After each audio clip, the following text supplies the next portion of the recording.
it's sort of getting boring because it's so one-sided. Your two predictions for the 2024 general election, because we thought that it's getting a little boring because it's so one-sided.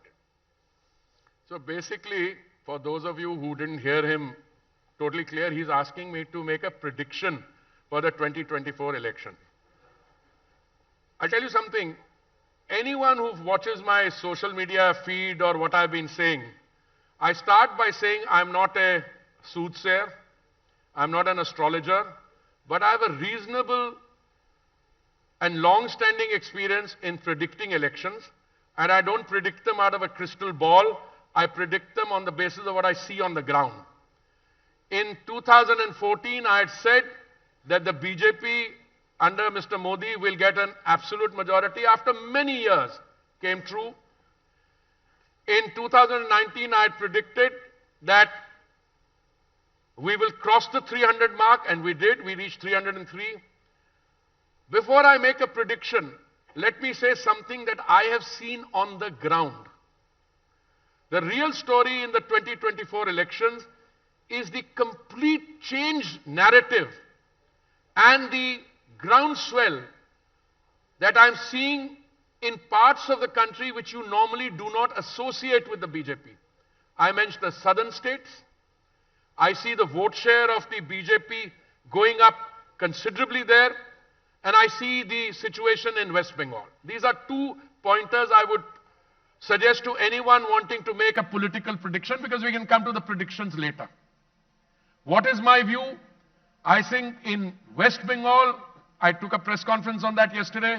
I think the women voters, after they've been subjected to the kind of atrocities in Sandesh Khali, they will give an answer to the TMC from the ballot box. Point 1.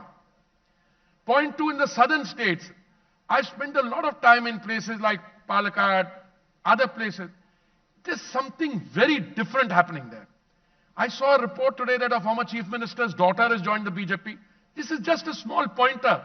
But what I see in interaction, I've been going to a lot of events which have under 25-year-old, those who are the first-time voters.